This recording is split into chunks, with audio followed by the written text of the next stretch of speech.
Valorant is pretty balanced. Each agent in the game has their strengths but also their weaknesses. And today we're gonna zoom in on those strengths and weaknesses, because in this video I'll show you how to counter each agent in Valorant. This means that at the end of this video you know exactly how to play against every agent in the game, so there's less chance for rookie mistakes. Now sit back, relax, and let's talk about the first agent, Neon. The main strength of Neon lies in her ultimate and their stun. Let's start with their stun. This one is easy to counter, just be careful for corners. This ability is made to bounce against walls, so if you play against a Neon, try to avoid corners like this one on split. Her ultimate is a bit harder to counter. If you hear this voice line, "Fight! I'm pissed!" and suddenly you hear a lot of steps coming towards you, this is what you have to do. Stay calm and aim for the head of Neon. I know, you should always aim for the head, but especially in a 1v1 against Neon, if you go for body shots, the zoom of Neon does way more damage. So the only way how you can create an advantage is to aim for the head and kill her before she can shoot on you. Alternatively, you could also go for long range battles, because the Neon ultimate is not that strong on long range. Next agent, Gekko. I'll give you a short minute to think about possible ways to counter Gekko, but first I want to talk about skins. Did you see the new Battle Pass skins? They now have animations. If you want those but you don't want to spend any more money, a bit like me, then I have something for you, and that's the sponsor of this video, Buff.game. Buff is an app on which you can earn buff points by playing your favorite games, like Valorant, League of Legends, Counter-Strike and way more. The only thing you gotta do is download Buff and let it run on the background. And that's it, nothing more, it's so simple. Did you collect some buff points? Nice, now it's time to spend it, my friends. Go to the Buff marketplace, and in there you can spend those points on things like Valorant gift cards, but also other things like Steam gift cards and even gaming hardware. Buff of course doesn't slow down your PC, and it's built on the trusted Overwolf platform, so it's safe to use. Buff also got a lot of other features. You could for example record your gameplay, edit them in the app and post them on the Discover page. So what I would say, download the app now with the link in the description. If you download Buff in the month of May, you get an extra 70 buff points, giving you a total bonus of 100 points, so why not, my friends? And now let's find out how to counter Gekko. The main strength of Gekko is his wingman. It's always very annoying to shoot this yellow blob if he's planting or defusing the spike. However, a big weakness of this yellow blob are abilities that do damage, like a Molotov or a Ray Satchel. So a tip, when the enemy Gekko is alive, try to save one of those abilities to kill the wingman when he's trying to plant or defuse the spike. Another way to counter Gekko is play around the Pokemon pickups. A lot of Gekko players are way too greedy when picking up their ability again, so you can set up a trap around that. And the last thing, if Gekko ever uses his ultimate, try to fight the higher ground, like this Omen did over here.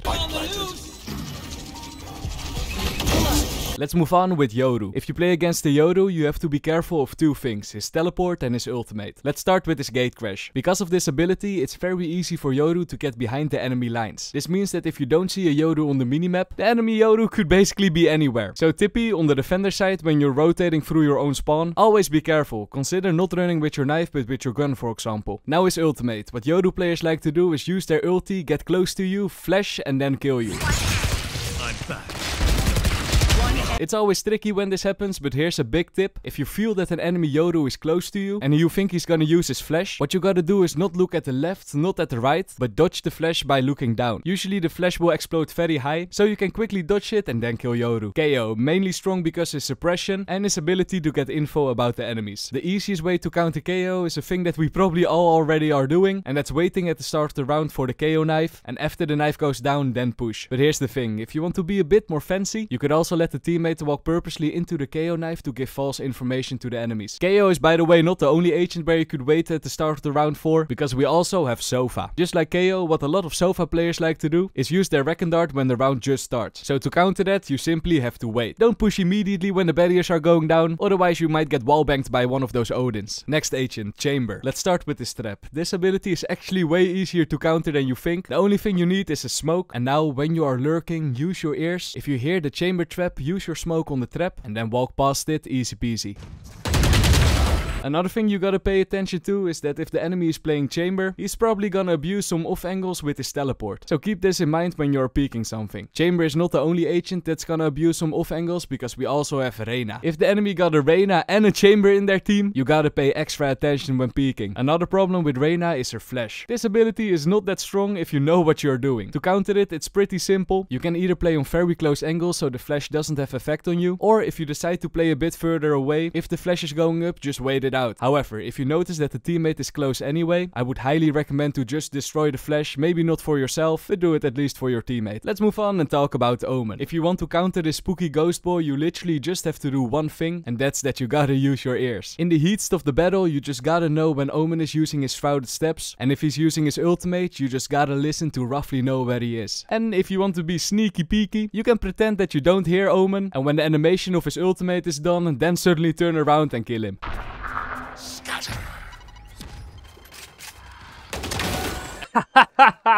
Oh my god. Let's talk about Sage now. This agent is mainly strong because of her wall. So to counter Sage, you just have to know how to play around this ability. Here are a few rules that you can follow. Do you notice that Sage is placing the same wall on the same spot every round? Try to always just destroy it immediately. The reason is that if you don't destroy it, it gives a lot of info and control over the map to the enemies. And you don't want that, of course. The second rule is that if you see a wall and you want to push through it with your whole team, try to destroy all the wall segments. The reason, if you only destroy one segment, the walkway will be very narrow for your team, so it's easier for the enemies to shoot on you. And the last tip, if you're lurking and you see a wall, what I like to do is just wait it out, don't rush, don't destroy it, because if you don't destroy it and it just goes away, a lot of times the enemies will not expect you over there, and you can get some easy kills from behind. Next agent, Fade. Honestly, I had a little bit of struggle with this one, because Fade doesn't often get picked, but when I do see her, this always works. If you see the octopus, just shoot on it, it only takes one shot. And if you get ultied, don't stress out. Even though it's a scary nightmare ultimate, just use your brain and force 1v1 battles like I did in this round. One hand. How the heck do I kill so much here?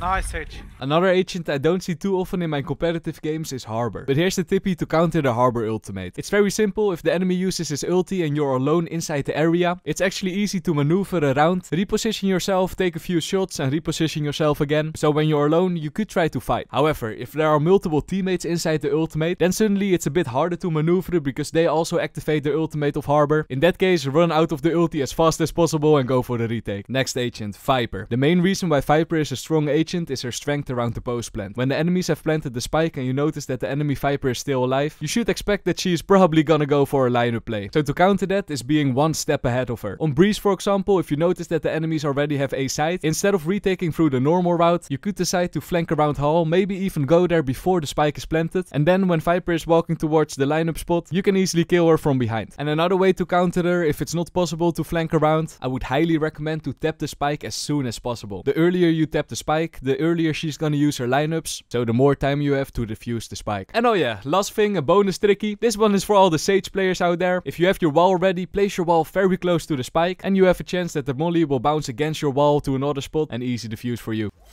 It bounced off. It bounced off. I messed up the lineup. Next agent, Clove. Clove is good for two reasons, the ultimate and the ability to smoke when Clove is dead. Let's start with the smokes. When you notice that the enemy Clove is dead and it's a 1v1 or 2v1, try to avoid going to the places where Clove died. If the enemy Clove, for example, died on A and you need to plant the spike, just go to B. This way the smokes of Clove will be out of range, so it's a true 1v1 instead of a 1.5 against 1. Now the ultimate, very simple. If you have a chance, don't peek at all, a bit like the Phoenix ulti, you know. Try to play time and no revive for the enemy. I need to kill. I need someone. And that's a good transition to go to Phoenix. A way to counter the Phoenix ultimate is exactly the same as the Clove ultimate, simply don't take the battle. However, there's one thing you really have to keep in mind. If a Phoenix is entering, for example, and you decide to not take the battle and run away, you basically give the side for free towards the enemies. So you need to think about it. Maybe you want to take the battle so you don't have to give up side, or do you want to run away and just go for a retake with your teammates? Let's move on to Brimstone. Brimstone is a simple agent. He doesn't really have fancy things. The only thing I would really recommend is to always keep an eye if the Brimstone ultimate is ready or not. And if you notice that the enemy Brimstone ultimate is ready, then don't go to those places where the ultimate is an insta-kill, like lamps or the edges of the maps.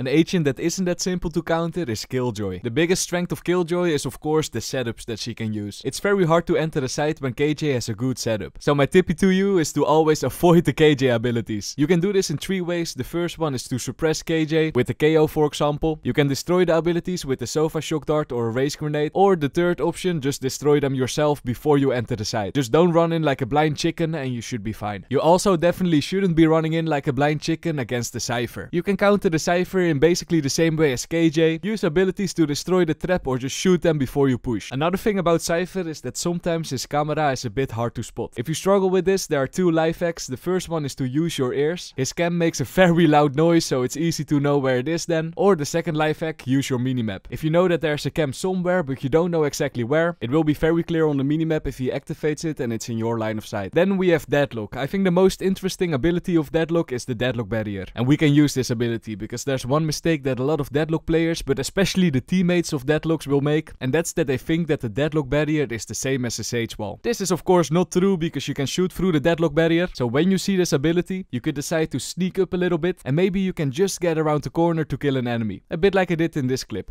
Spike planted. Raze. I don't need to tell you what the strength of Raze is. Raze can easily go to the backline while doing a lot of damage. If you want to counter this type of gameplay, I would recommend to not peek in too hard at the start of the round. The worst thing that can happen to you is peeking in way too aggressively and then you have enemies in front of you but also a Raze flying over you at the same time and you'll be dead guaranteed. So instead of playing too aggressive, I would play a bit more passive, and if the enemy Raze jumps in, first go for that 1v1 and after that kill the team that's behind her. There's another agent that you can counter on exactly the same way, and that's Jett. Jett is another agent that has the ability to push in very deep. That's what she said. So if you notice that the enemy has a Jett or a Raze that pushes in way too hard, just play a bit more from the back. Next one, Skye. How to counter Skye. I was thinking about it, what's the biggest problem of Skye? And I think it must be the pop flash. What a lot of Skye players will do is use their bird around the corner, flash, and then a teammate peeks immediately. Luckily this type of play is easy to counter, and that's if one player goes for an anti-flash play. Here's how to play anti-flash. Let one teammate push up a little bit and you stay behind. When the enemy flashes, you hide behind the wall for a sec and after that peek immediately. This way you dodge the flash and easy kill for you. Anti-flash. If you don't have teammates or you pushed up too far already, you could also decide to do a 180 like this. That's what you do. Exactly that, Mr. Lowlander, that's what you do. Astra, very simple, don't stand in the stars. I want to say more about this agent, but honestly, I think I didn't see an Astra in the last 20 games I played. Shout out to all the Astra mains. If you want to counter this agent, don't stand in the stars. And then we have Breach. This is also a tricky agent because I personally couldn't find a good way to counter Breach. But a thing that you always have to keep in mind if you play against the Breach, if Breach is using his abilities, there's almost always at least one teammate with him. So when you see Breach using his E or ultimate, expect a Raze or Jett flying in very soon after. And that, my friends, that was the last agent. If you're still watching at this point after 12 minutes, I would highly appreciate if you subscribe. It helps with the channel and the YouTube algorithm. Thank you so much for the support. I hope you learned something in this video and I see you guys in the next one. Peace.